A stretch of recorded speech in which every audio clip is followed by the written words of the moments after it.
నీ bicep miss అవుతున్నాను sir ఆ రోజు చూపి ఒకసారి ఓజీ ఎంత వైరల్ అయిపోయిందంటే నన్ను ఎవరు చూడలేదు ఆ మేకింగ్ వీడియో.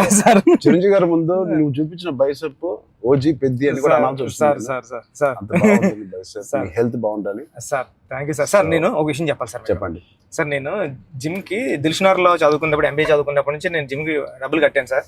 కానీ వెళ్ళడం రావడం ఎప్పుడు అంత సీరియస్ గా తీసుకోలేదు కదా సార్. మిమ్మల్ని చూసిన తర్వాత పెద్దిలో మీ డెడికేషన్ చూసిన తర్వాత నిజంగా చెప్తున్నా సార్, మీ డెడికేషన్ చూసిన తర్వాత అరే చరణ్ సార్కి అన్నీ ఉన్నాయి సరే, హెల్త్ కోసం సినిమా కోసం ఇంత కష్టపడుతున్నారు, మనకి ఏం పని ఉంది అసలు, మనం కష్టపడి రోజు ఎక్సర్సైజ్ 40 minutes చేసుకుంటే బాగుంటుందండి రీల్స్ లోని దాంట్లో చూసినప్పుడు నాకు అంత అనుకున్నాను కానీ సార్, ఎన్నో రీల్స్ సేవ్ చేశాను సార్, కానీ అంత ఇంపాక్ట్ క్రియేట్ చేయలేదు.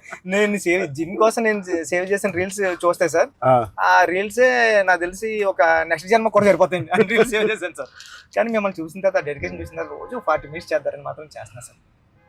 అసలు నువ్వు నన్ను పెట్టిన టార్చర్ కి ఆ బాడీలు రావడానికి, ఆ బాడీలు అన్ని రావడానికి ఒకటి క్రికెట్ బాడీ అడిగావు. క్రికెట్ సార్ అంటే క్రికెట్ బాడీ అంటే అసలు చాలా లీన్ గా మన తిలక్ వర్మ, హార్దిక్ పాండ్యా ఒక షర్ట్ వేస్తే ఎలా ఉంటుంది, ఇదే నాకు చెప్పింది, నాకు నరేషన్ అప్పుడు అదొక బాడీ అడిగావు.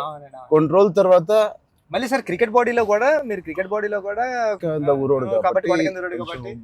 కొంచెం బండగా ఉండాలి. ట్రైబల్ వ్యక్తి ఎంత స్ట్రాంగ్ గా ఉంటాడో అది బాడీ బిల్డింగ్ చేస్తే వచ్చే స్ట్రెంత్ కాదు. అవును సార్. ఆడికి అలవాటుగా ఆ కొండలోని అట్లా తిరగడం వల్ల వచ్చిన బాడీ అన్నట్టు అదొకటి అడిగే. అది అయిపోయిన తర్వాత సార్ మళ్ళీ సార్ కొన్ని రోజులు మళ్ళీ షూటింగ్ జరుగుతా ఉంటే సార్ ఏంటి సార్ నాకు ఆ లుక్ రావట్లేదు అంటావు, ఈ లుక్ షూట్ చేస్తే ఆ లుక్ ఎలా వస్తుంది, కుస్తీ లుక్ కావాలన్నా సార్, రెజ్లింగ్ నాకు రెజ్లింగ్ లుక్ కుస్తీ లుక్ కావాలంటున్నావు సార్. నిజంగా చెప్పాలంటే సార్ నాకు అడగడానికి కూడా భయం వేసేది సార్. అంటే ఏంటి టైం లైన్ కూడా ఎక్కువ లేదు సార్. అంటే ఇప్పుడు క్రికెట్ అయిపోయినా షూట్ అయిపోయినా కరెక్ట్గా 2 months కి 3 months కి మీరు మళ్ళీ మన షర్ట్ అయిపోద్దండి, అక్కడ షర్ట్ అయిపోతే మీ బాడీ తెలిసిపోద్దండి. మీరు అలా గ్రాడ్యువల్ గా షర్ట్ ఆ బాడీని అలా మెయింటైన్ చేస్తే కుస్తీ టైంకి మళ్ళీ ఓపెన్ చేయడం, అదంతా కూడా చాలా కష్టపడ్డారు సార్. ఆ ఇన్స్పిరేషన్ తీసుకునేందుకు నిజంగా సుకుమార్ గారి బ్యాచ్ మీకు దండం పెట్టాలి. మరి మా గురుగారు అంత కాదు సార్. నేను నువ్వా సార్, మీ గురుగారు ఇంకా బెటరే బాబు. బట్ నిజంగా ఇవన్నీ నేను చేసింది సుకుమార్ గారి అసిస్టెంట్ అనో లేకపోతే బుచ్చిబాబు ఉప్పెన తీసిన బుచ్చిబాబు కోసం కాదు.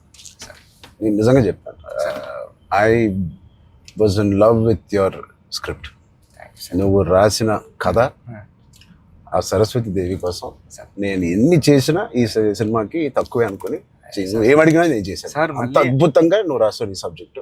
ఆ సబ్జెక్ట్ కోసం ఆ సబ్జెక్ట్ చేయించుకుంది నాతో అనొచ్చు, నేను నువ్వు కాదు సార్. నువ్వు రాసిన అంటే సార్ థ్యాంక్ యూ సార్. కానీ అంటే మళ్ళీ ఇది అయిపోయిన తర్వాత ఇంకొక సెటప్ ఉందండి, మళ్ళీ దానికి బాడీ ఇచ్చారు. Surprising sir. కానీ ఆ బాడీ ఇవ్వడం కానీ ఇది చాలా స్ట్రగుల్ సార్. అంటే మీ మూడ్ స్వింగ్స్ అన్ని అంటే అక్కడ అండి మళ్ళీ మీరు మళ్ళీ కష్టపడి ఆ ఇసుకలో దిగాల, అబ్బాయి ఎండల్లో షూటింగ్ చాలా చాలా టఫ్ అయిపోయింది సార్. నన్ను మాత్రం క్షమించండి. నిజంగా మనస్ఫూర్తిగా చెప్తున్నాను, నాకు ఏ రోజు కష్టం ఎందుకు అనిపించలేదు అంటే I really enjoyed this process. నచ్చిన పని చేసేటప్పుడు శ్రమ తెలియదు అంటారు కదా, నాకైతే అలా అనిపించింది. బట్ ఇవాళ షూటింగ్ అయిపోయిన తర్వాత నాకు బాగా తెలుస్తుంది, ఎందుకంటే నొప్పులు ఎక్కడెక్కడి నుంచో నొప్పులు బయటకు పడుతున్నాయి. ఇది మా పాపను కూడా ఎత్తుకోవడానికి ఈ చెయ్య కొంచెం నొప్పేస్తుంది. రేపు ఎల్లుండో వెళ్ళి చిన్న ఎక్స్రే తీయాలి. అంటే ఆ కుస్తీలో చేయి పట్టి పట్టి పట్టి అది అదురు ఉంటది, అదిరి కొంచెం ఏదో అయింది దీనికి. మళ్ళీ మీకు చేతికి అది కుస్తీలో పట్టడం, ఆ పైల్వాన్స్ అందరం తిరగేయడం అట్లతో పాటుగా మళ్ళీ సార్ పైగా నువ్వు పెట్టింది ఆర్టిస్ట్ కాదు, నిజమైన పైల్వాన్స్. వాళ్ళని బతిమాలి బాబు నువ్వు యాక్టింగ్ చేయరా బాబు అని చెప్పడానికి వాళ్ళకి టర్న్ అవడం గట్రా రావట్లేదు సార్. సినిమా యాక్షన్ చెప్తే వాళ్ళు నిజంగా కుస్తీ నిజంగా పైల్వాన్ పట్టుకుంటున్నారు. పాపం సారీ సార్ అంటున్నారు. మళ్ళీ స్పోర్ట్స్ మ్యాన్ ఇన్స్టింక్ట్ ఉంటుంది కదా, స్పోర్ట్స్ మ్యాన్ స్పిరిట్, అది ఎంత మనం యాక్టింగ్ చేయరా అన్నా కూడా రాదు వాళ్ళకి. నాకే ఊపు వచ్చి ఒరిజినల్ గా వచ్చేసి మిమ్మల్ని మీ ఒక పైల్వాన్ అయితే పట్టుకొని వచ్చేసి టప్ మని మీ దగ్గర పట్టుకొని అదెందుకు సార్ కుస్తీలో మీ కొన్న మీద అంత తప్పదు అయితే నేనైతే పానిక్ అయిపోయాను సార్. నేను లేచి అదైతే చాలా అంటే దేవుడు ఉన్నాడు కాబట్టి అబ్సల్యూట్లీ జరిగింది సార్. కన్ను మీద అంటే నాకు చిరంజీవి సార్ ఏం చేస్తారని భయం వేస్తుంది. సెకండ్ హాఫ్ మనం సినిమా రన్ త్రూ లో కదా తీసాం. అవును సార్, సినిమా రన్ త్రూ లోనే మన షూటింగ్ కూడా సీనిక్ ఆర్డర్ లోనే తీసాం మన సినిమా. అవును సార్. సో అది తీయడం వల్ల ఐ థింక్ నాకైతే చాలా చాలా హెల్ప్ అయింది మీరు అలా తీయడం వల్ల. ఒకటి మనందరికి ఇది జర్నీ ఆఫ్ పెద్ది కాబట్టి బిగినింగ్ టు ఎండ్ ఆ జర్నీ ప్రకారంగానే మనం తీయడం అనేది అందరికి ఆ మూడ్ లో రావడానికి అర్థమైంది. ఈ సీన్ ఎందుకు తీస్తున్నాం అందరికి అర్థమైంది, ఎందుకంటే దాని ముందు రోజే ఆ సీన్ తీసాం కాబట్టి. రన్ త్రూ లో వచ్చేసరికి మన సెకండ్ హాఫ్ అంతా మనం ఒకే టైం పీరియడ్ లో షూట్ చేసాం. అవును సార్. సెకండ్ హాఫ్ అంటే ఏంటి, కల్మినేషన్ ఆఫ్ ఆల్ ద మీరు రాసిన స్టోరీ అంతా culmination. Heaviest action, heaviest emotion, heaviest song second half లోనే పెడతావు. సో అంత హెవీ వర్క్ మనకి లాస్ట్ 65 days లో మనం షూట్ చేసాం. నిజంగా దేవుడు లేకపోతే అంత హెవీ వర్క్, అన్ని కుస్తీ ఫైట్లు, క్లైమాక్స్ ఫైట్, క్లైమాక్స్ సాంగ్, ఇంకో సాంగ్ రే రే రారా ఏమి మనకేం అవ్వకుండా మీకేం అవ్వకుండా నాకేం అవ్వకుండా జరిగిందంటే అది నిజంగా పెద్దకున్న బలం. అది పెద్ద సబ్జెక్ట్ కి పెద్ద స్క్రిప్ట్ చేయించుకుంది తప్ప. లాస్ట్ 75 days షూట్ చేస్తాను సార్. ప్రతి సినిమాలో నాకు ఏదో ఒక యాక్సిడెంట్ అవుతూనే ఉంది. RRR లో కూడా కాలు ఎరక్కొట్టుకున్నాను, రంగస్థలం కూడా ఒకటి ఏదో అయింది నాకు గుర్తులేదు. గేమ్ చేంజర్ లో ఇక్కడ లిప్ కట్ అయిపోయింది, ఇక్కడ ఇది అయింది. కానీ ఎక్కడ ఒక్కరోజు మన షూటింగ్ ఆపింది లేదు. అది నిజంగా అది దేవుడు దేవుడు. ఇంకేంటి బుజ్జి సార్ పోస్ట్ ప్రొడక్షన్ ఎలా జరుగుతుంది చెప్పు, సరదాగా అడుగుతున్నా. సార్ రెహమాన్ సార్ అంటే నేను ట్వీట్ వద్దాం అనుకున్నాను సార్, ఎర్రకొట్టి సార్ RRR అని. అంటే మళ్ళీ 2 ఎట్లా అయిపోతుందో నేను వేయలేదు సార్. నెక్స్ట్ లెవెల్ RRR ఇచ్చారు sir Rahman sir. Okay, next level అండి. అంటే ఎమోషన్ గానీ నాకు నేను వెళ్ళి కూర్చున్నాను సార్. నిన్నే కూర్చుంటే ఇది మన సినిమా మన విజువల్ ని నెక్స్ట్ లెవెల్ పట్టుకుపోయారు సార్. ఓకే, రెహమాన్ గారు కానీ, రత్నవేల్ సార్ కానీ, అసలు అంటే రత్నవేల్ గారి నుంచి మాట్లాడారు. మనం అనుకున్నప్పటి నుంచి అది ఎంత పెద్ద అసెట్ రత్నవేల్ గారు. ఇట్ ఈస్ అంటే బ్యూటీ షాట్స్ ఇచ్చారు, కమర్షియల్ షాట్స్ ఇచ్చారు, అండ్ కథని అర్థం చేసుకునే విధానం. రత్నవేల్ గారు మించిన కెమెరామెన్ నేనైతే పని చేయలేదు. ఉండే ఉంటారు కానీ నేనైతే పని చేయలేదు సార్. ఎందుకంటే సార్ రండి సార్, ఇప్పుడు నేను ఫస్ట్ సినిమా చేశాను సార్, ఇది second cinema and second film sir నాది.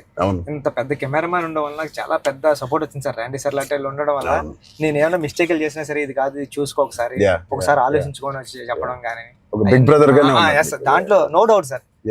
అంత ఆయన కరెక్ట్ చేయడం కానీ అవన్నీ నేను చూసి దాన్ని ఒక్కొక్కసారి ఆయన నెక్స్ట్ లెవెల్ పట్టిపోయారు సార్. వచ్చి ఇలా చేద్దాం మనం అని. లైటింగ్ మాత్రం వేరే స్థాయిలో ఉంటుంది అసలు. సార్ మీకు చెప్పాలంటే ఢిల్లీ ఎపిసోడ్, ఢిల్లీలో ఎలా ఉన్నారంటే సార్ మీరు ఢిల్లీ ఎపిసోడ్ నాకు మిమ్మల్ని చూసిన ప్రతిసారి కళ్ళంట నీళ్ళు వస్తారు సార్. ఐ థింక్ నా ఫేవరెట్ ఎపిసోడ్ చెప్పొచ్చు లేదో తెలియదు ఇస్ ద ఢిల్లీ ఎపిసోడ్.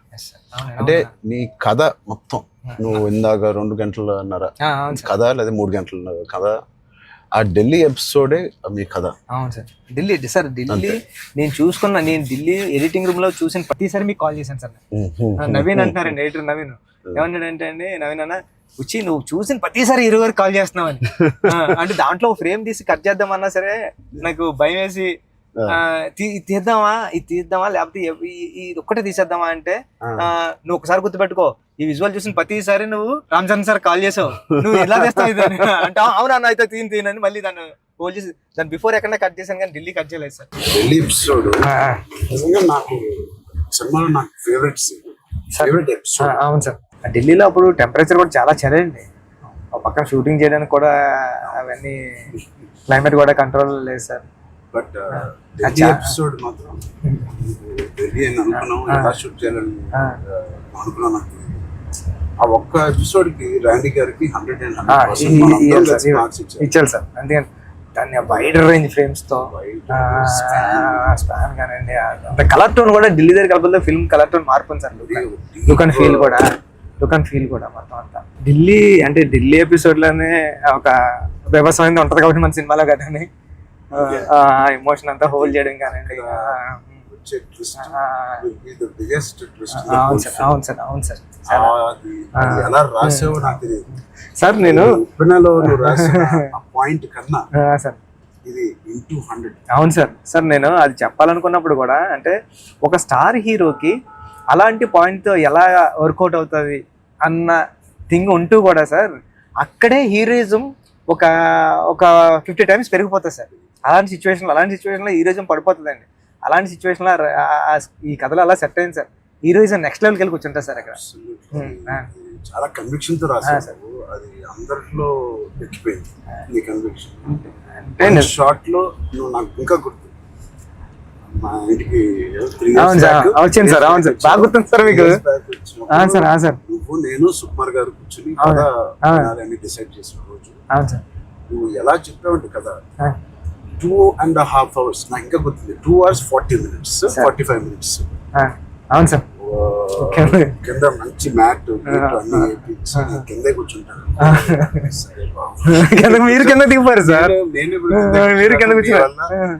అన్ని సీన్ పేపర్ వేసి dialogue to dialogue, scene to scene, run through తో సీన్ ఆర్డర్ తో నువ్వు నాకు ఎక్స్ప్లెయిన్ చేసాను. నేను ఫస్ట్ మెస్ప్రైజ్ అయిపోయాను. నా వైపు ఎక్కువ తలెత్తి కూడా సీన్ వైపు కదా చూసి కూడా నువ్వు చదవలేదు. తలెత్తి నాతోనే మాట్లాడావు మొత్తం. అంతలాగా నీకు ఎవ్రీ డైలాగ్ నీకు గుర్తుపోయింది. నువ్వు ఎన్ని సంవత్సరాలు రాసావు ఈ సినిమా నాకు తెలియదు కానీ four years ఒప్పిన తర్వాత డెవలప్ చేసావు.